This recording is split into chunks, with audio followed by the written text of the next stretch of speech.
AEW star Kenny Omega's contract is set to expire soon. However, there is some speculation that time could be added onto his contract. There is also speculation that WWE reportedly feels they have a shot at landing the former AEW World Champion.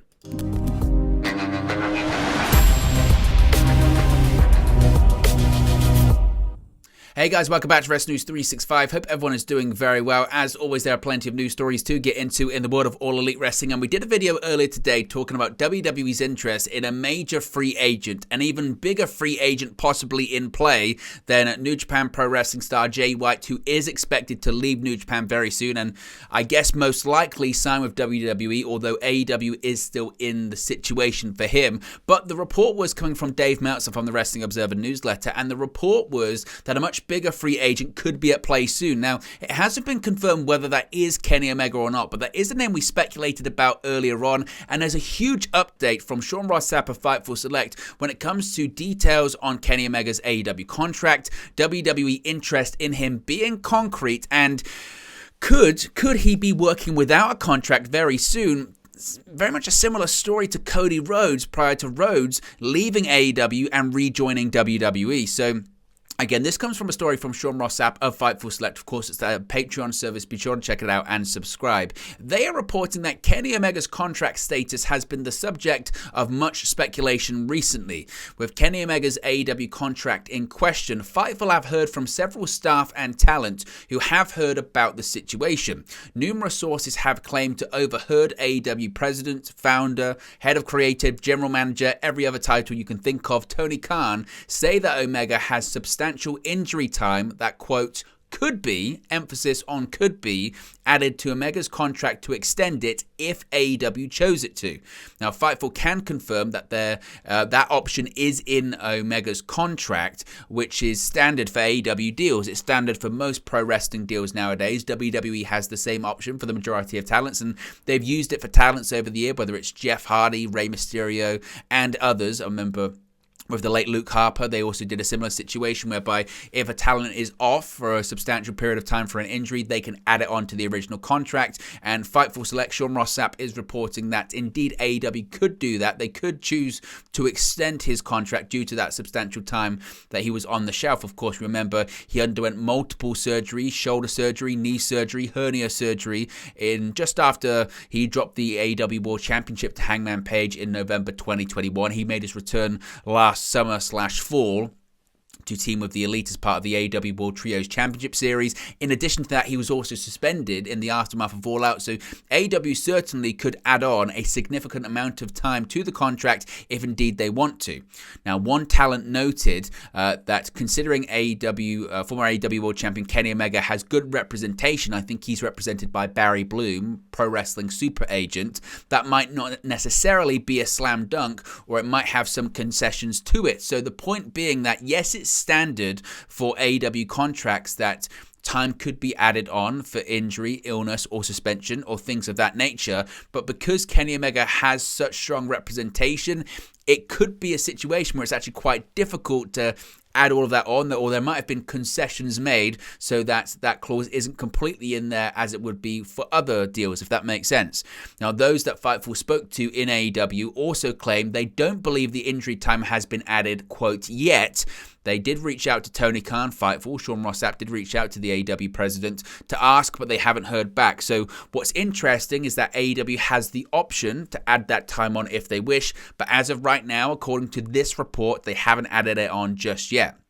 Now, there was one source that claimed late in 2022 that Omega's deal would be up, quote, soon, and that he could be working without a contract. Again, this is terminology that is very familiar to Cody Rhodes' situations in his final days in AEW. Of course, for a brief period of time, he did work without an AEW contract. It was reported by Sean Ross Sapp of Fightful Select that Rhodes was working without a deal. At the time, the expectation was that Cody Rhodes was going to stick around. He'd negotiate a new deal. He'd figure it out. At the time in which he didn't have the contract, he was also the AEW TNT champion. So it's not even out of the ordinary that a champion in AEW could be working without a contract. Of course, Omega is currently 1/3 of the AEW World Trios champions, and whilst he's not working without a contract now, that could be a situation that could happen in the future.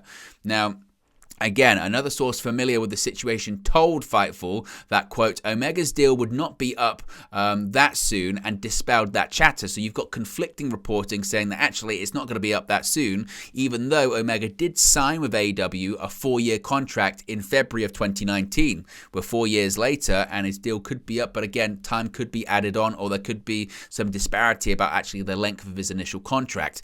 Now, the latter ended up being the case, as that period has already bypassed, of course. Again, I think it was February 7th or something like that when Omega signed that contract in 2019. So that time has passed. So it would appear that unless he's not working without a contract now, that information wasn't totally accurate. Now, what is interesting to note about Omega and his future with AEW is possible interest from the competitor, that being World Wrestling Entertainment. An interesting note is the amount of chatter emanating from WWE as of late, with several in the company believing they have a chance to land Kenny Omega. That's key there. There are several within WWE that believe they have a chance of landing Kenny Omega. Not that anything's confirmed, not that there's chatter about him definitely going there or definitely leaving AEW, but there is a feeling within the company that if the right circumstances came together, if the right package could be met, then he could go to WWE. They certainly believe they're in the ballgame.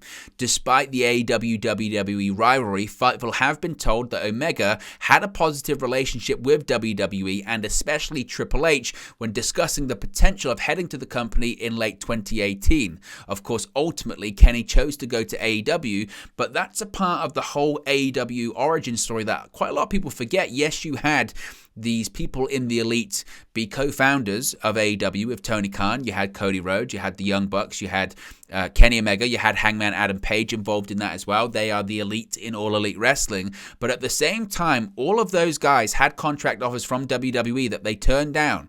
Kenny Omega had a contract offer from WWE, and remember, Omega's New Japan Pro Wrestling contract expired later than all of the other contracts. Omega signed with AEW a little bit later on in February. Cody Rhodes and the Young Bucks and Hangman Page, they all signed around January time. So there was a period of time in which they weren't sure if Omega was even going to join them in AEW. I think informally, he had probably told Tony Khan and Cody Rhodes and the Young Bucks at the time, I'm going to join you.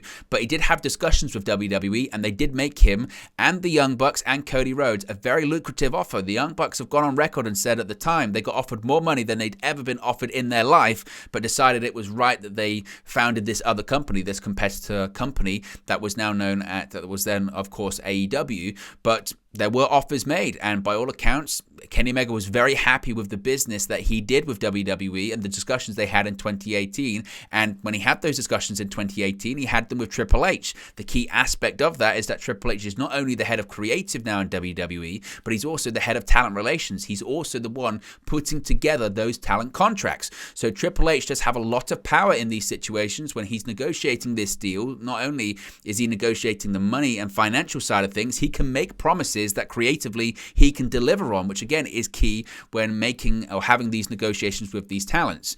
Now, ultimately, as I mentioned, at the time in 2018 into 2019, he decided to go to AEW. Though there have been heavy AEW accusations regarding contract tampering, WWE sources have told Sean Ross Sapp of Fightful they don't believe that was the case with Omega specifically. I think those contract tampering allegations had more to do with the likes of Keith Lee, Swerve Strickland, maybe Adam Cole, and others, people that worked previously under Triple H in the NXT regime, the old black and gold NXT version of the brand. I don't think it meant too much towards the likes of Kenny Omega. Now, it was also reiterated to Fightful that Omega has it written in his AEW contract that he has the freedom to appear in New Japan Pro Wrestling as long as it doesn't conflict with his AEW duties or an agreement is made. Of course, you could argue that his appearance at New Japan's Wrestle Kingdom event did conflict with his AEW duties, as there was a Dynamite taping that day, but obviously an agreement was made. Kenny Omega is the current IWGP United States Heavyweight Champion, and seemingly there are plans to continue his feud with Will Ospreay. Of course, Omega won the match at Wrestle Kingdom. There is an expectation, I think, that they're going to have this rematch at Forbidden Door later this year. Kenny Omega went to Will Ospreay's backyard in Japan. Will Ospreay will go to Omega's backyard in AEW, and then maybe they'll have a trilogy of matches with the final one taking place at Wrestle Kingdom next year. But that's all hypothetical at this point, and who knows, depending on how bad WWE wants him, they could put concessions in those contracts talks or contract negotiations or the final contract with Kenny Omega that say will allow you to work those remaining New Japan dates that you're committed to. They did the same with Carl Anderson. Of course, when Carl Anderson came into WWE late last year, he still had these dates, not even in writing. He had these dates verbally agreed with New Japan Pro Wrestling. He told New Japan, I'm going to be wrestling at Wrestle Kingdom. I'm going to be doing these New Japan shots. There's nothing in writing. He had no contract with New Japan Pro Wrestling. That's how he was able to sign a contract along with Luke Gallows with WWE. That's why they went back. But WWE, wanting to honor the bookings and the previous agreements and the previous commitments made by the OC, he allowed Kyle Anderson to work Wrestle Kingdom. So who's to say that Kenny Omega couldn't sign a deal with WWE and still do these New Japan dates that verbally he had committed to? Nothing's off the table, certainly. And again, this would line up, certainly. This would line up with the report earlier today saying there's a bigger free agent possibly in play. And again, whilst this report doesn't confirm that big free agent that Dave Meltzer is talking about is Kenny Omega, certainly it does imply that this might be the one. Now, I don't personally see Kenny Omega going to WWE, but at the same time, I didn't see Cody Rhodes going back. When those first reports came out that he was working without a contract, the expectation was that he was going to agree a new deal with AEW. He's going to be main eventing WrestleMania this year. And don't think for a second that some of these AEW talents that thought WWE was no-go at one point haven't seen the success that Cody Rhodes is currently having and thinking to themselves, hey, anything's possible. And I think we've hit that stage at this point between AEW and WWE with the talent crossing over. Anything certainly is possible. So it's a big news story. It might be nothing. And again, we don't really know the finer details as to when his contract is actually going to expire, if time's going to be added on or anything of that nature. But certainly more details could be coming soon. It certainly feels significant. And to me, the biggest standout is how similar it feels to Cody Rhodes' final days in AEW as well. So keep an eye on this one. This one is certainly developing. Be sure to smash a like on the like button. Be sure to subscribe, bottom right-hand corner. Remember, you can join the WN365 roster by clicking that join button, and I'll speak to you again very, very soon. Hey guys, thank you for watching, listening, streaming, or however you come across this video today. Be sure to click on the video on the right there to watch our next video, or click the bottom there to subscribe, or the bottom right-hand corner. Thank you very much, and I'll speak to you again very soon.